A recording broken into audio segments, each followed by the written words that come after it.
Bonjour à tous, je suis bien contente de vous retrouver à nouveau pour la quatrième vidéo, si l'on compte le chant, le premier chant publié la semaine dernière, donc avec le concerto pour une voix. Je voulais vous remercier particulièrement pour les commentaires, parce que là vraiment ça nous a beaucoup touché, Vessela et moi. C'est vraiment super, vraiment très, très gratifiant pour nous de pouvoir lire votre prose, parfois vraiment magnifique et souvent très chaleureuse. Et franchement, voilà, ça nous va droit au cœur, comme je vous ai répondu à chaque fois sur les commentaires.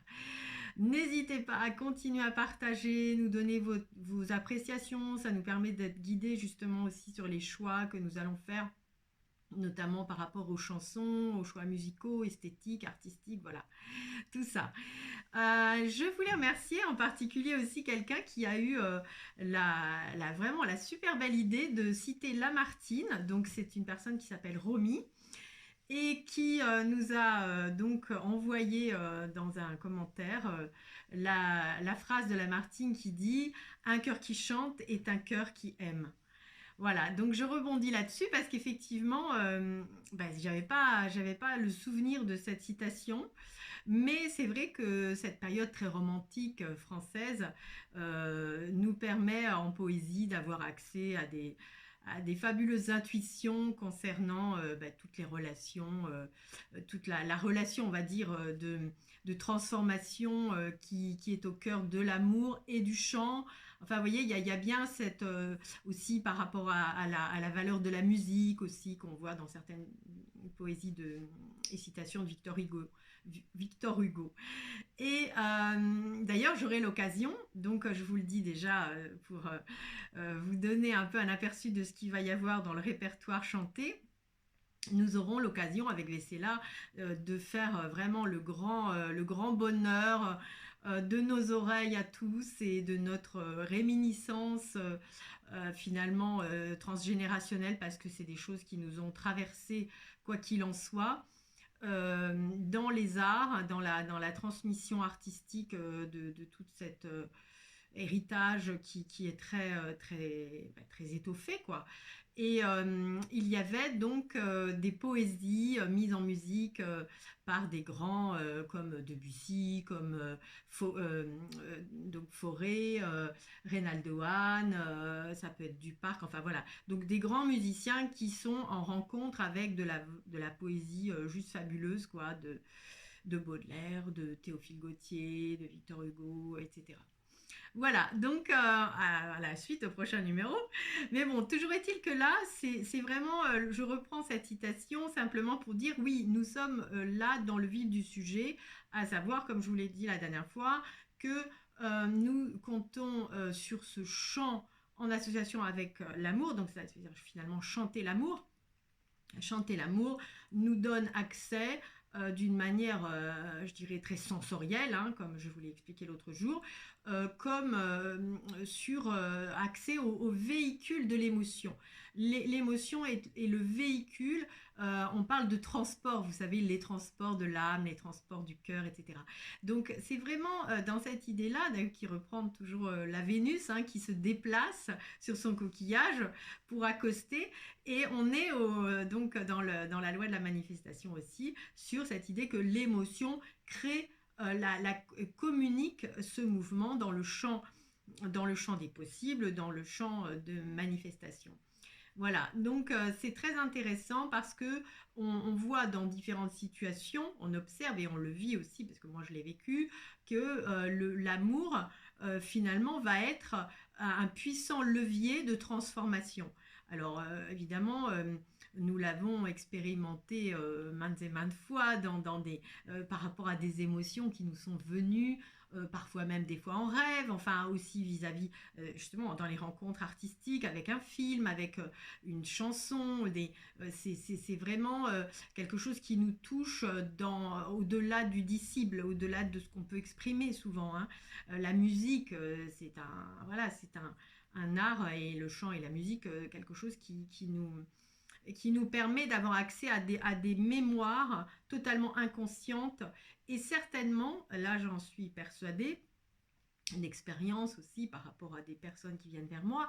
C'est une manière vraiment, comme je vous l'ai exprimé l'autre fois, bon, au travers de ce que j'expliquais sur l'art-thérapie, c'est une manière d'aller faire bouger des couches profondes, on va dire des choses ensevelies, en tout cas sur lesquelles on a mis maintes et maintes couches pour ne pas trop peut-être les voir, enfin dans le processus de, comme vous le savez, de déni qui est au cœur de ce qu'on a découvert au cœur de la psychanalyse.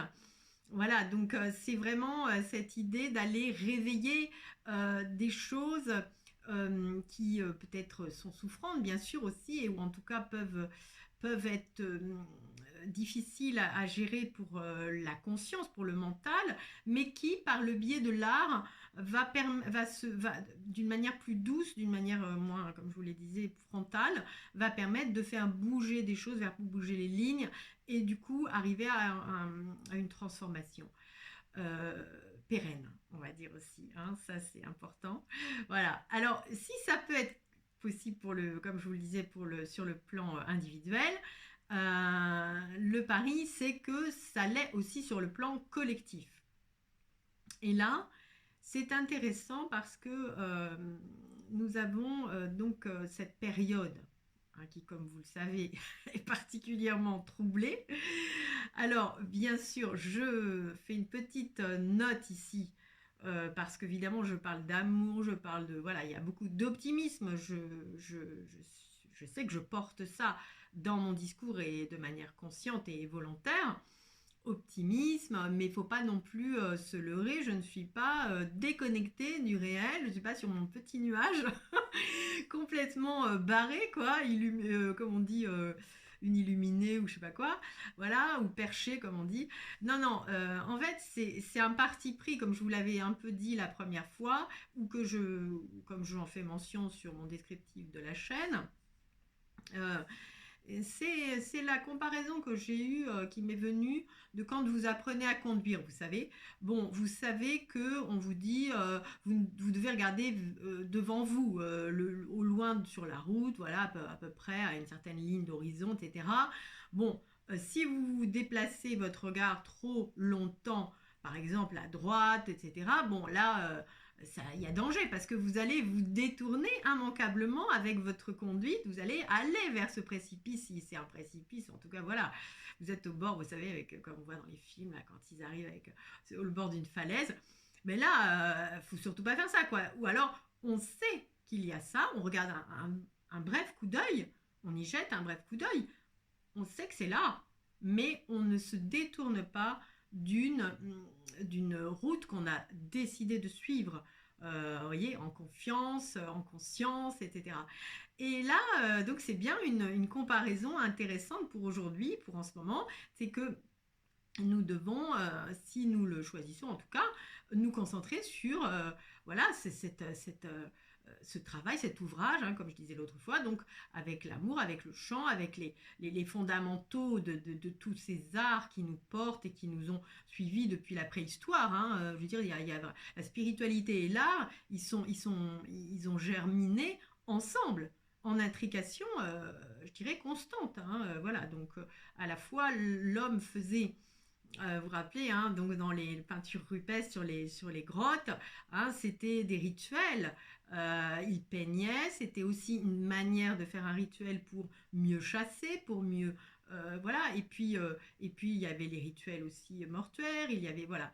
Donc, tout cela pour dire que je ne suis pas déconnectée de cette actualité qui, on le sait, est extrêmement brûlante, mais il y a cette volonté dans la persévérance de maintenir ce cap. Voilà. Là, c'est important. Et donc, il y a bien ce que je voulais décrire, c'était la conjonction. Bon, moi, je ne suis pas astrologue, hein, mais j'écoute de temps à autre des personnes de valeur qui parlent de ces configurations cosmiques au fil du temps.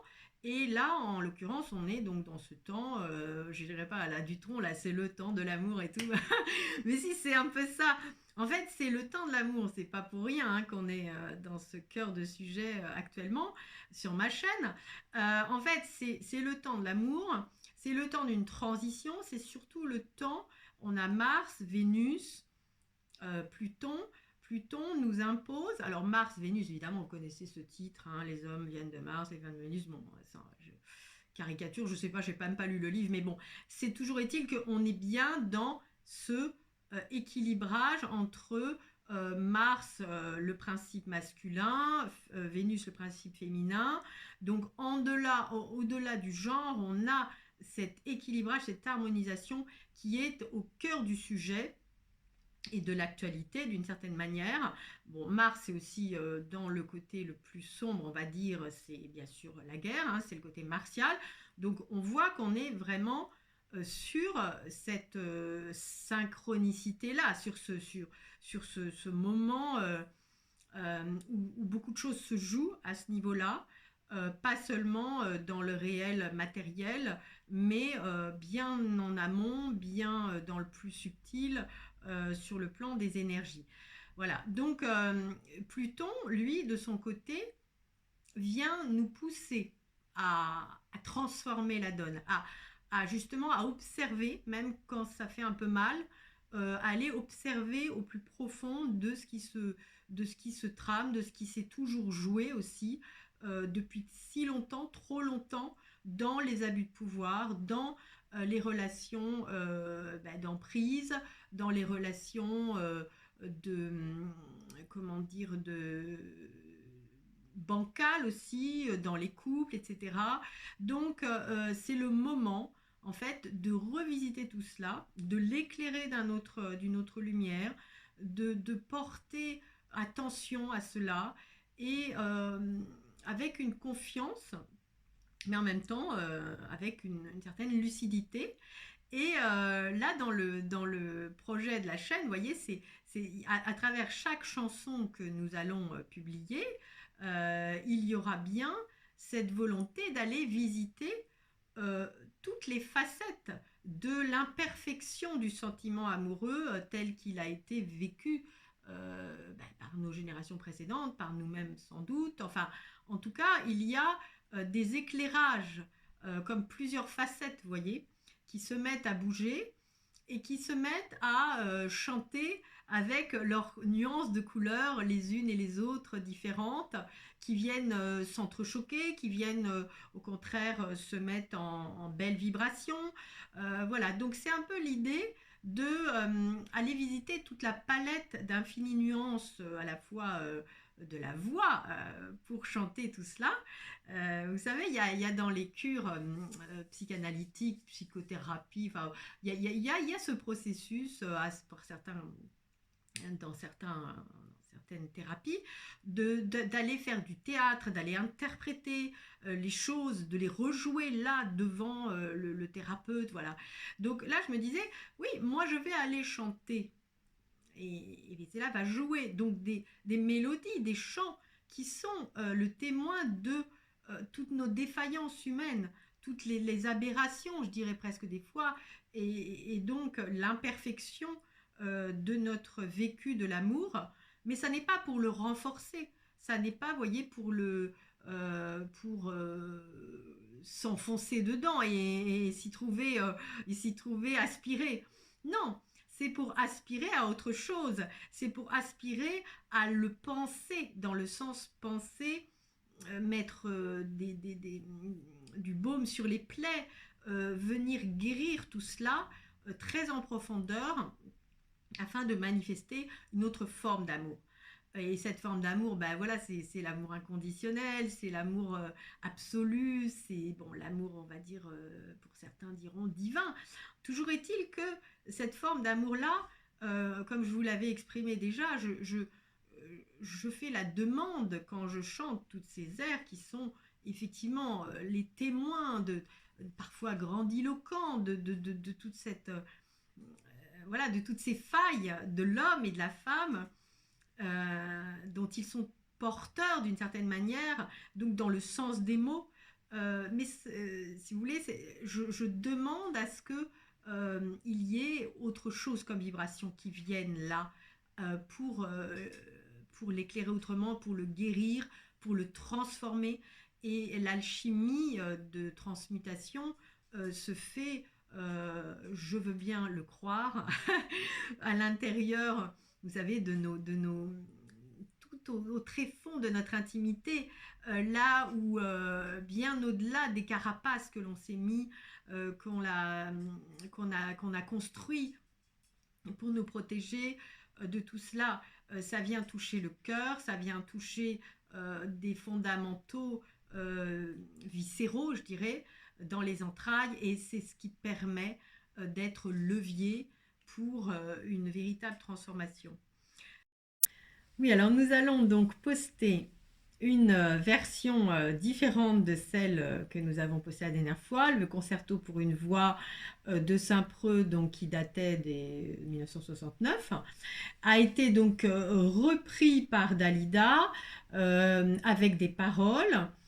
Et ces paroles, bien sûr, parlent d'amour d'une manière extrêmement forte, avec une grande beauté aussi. Et on imagine à travers ces paroles un amour très puissant, euh, quelque chose qui est presque, enfin, que l'on sent comme intemporel, vous voyez. Alors intemporel, imaginaire, rêvé, voire même idéalisé, vous voyez.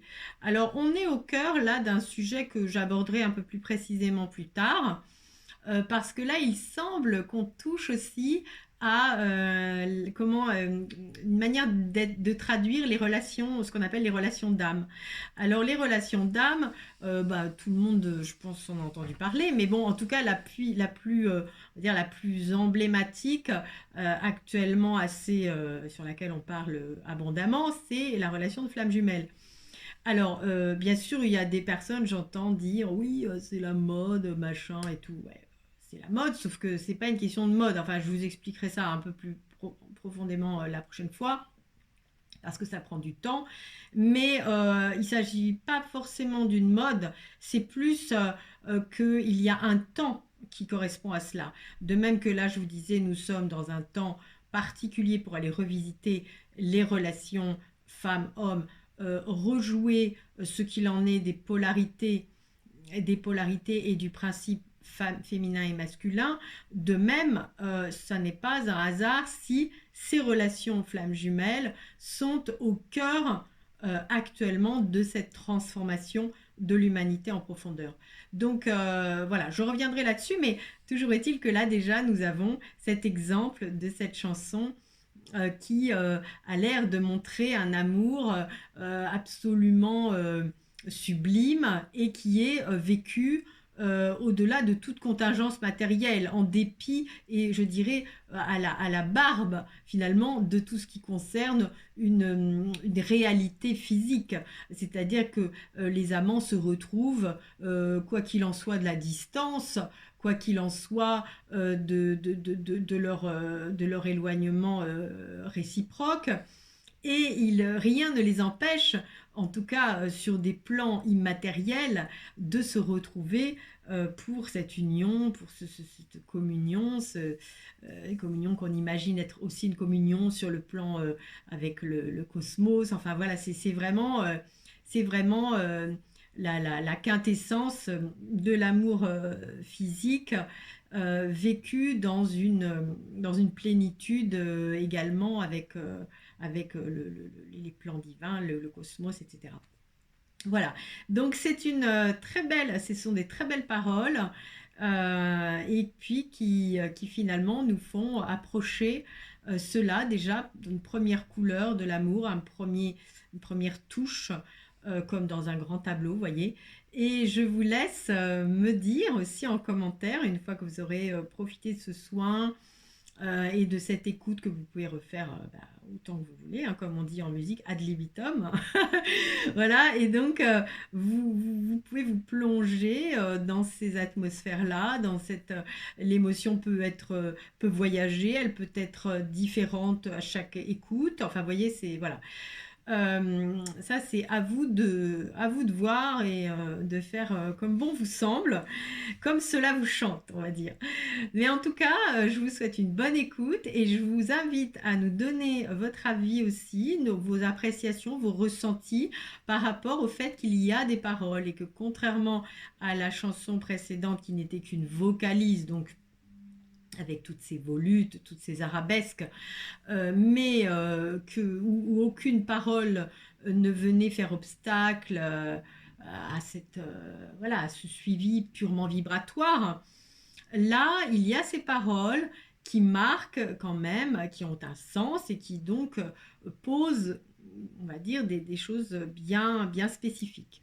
Voilà, donc nous dire ce que vous avez préféré ou quels sont vos ressentis à ce propos de cette expérience. Voilà, je vous dis à très vite. Et je vous remercie de m'avoir suivi jusque-là et je vous dis bonne écoute. À très vite, bisous. Oui, je voulais juste vous faire remarquer une chose, c'est que je me suis fait un plaisir d'associer à chaque fois, avec chaque chanson, chaque mélodie, une œuvre d'art qui sont souvent assez célèbres, mais des fois moins, et qui viennent exprimer ce qu'il en est des relations d'amour on va dire, au-delà du genre, entre deux êtres humains, voilà, avec toute leur fragilité, avec tout leur vécu, et qui parle aussi certainement de ces tentatives parfois désespérées d'équilibrer le principe féminin et le principe masculin en eux-mêmes et entre eux, voilà, d'harmoniser et qui témoignent parfois de ces réussites ou bien de ces échecs, de cette souffrance et de ces joies aussi. Voilà. Donc je me suis fait vraiment un plaisir de faire ces petites associations et j'espère que vous-même en serez très touché et content et ravi. Voilà. Allez, à ciao.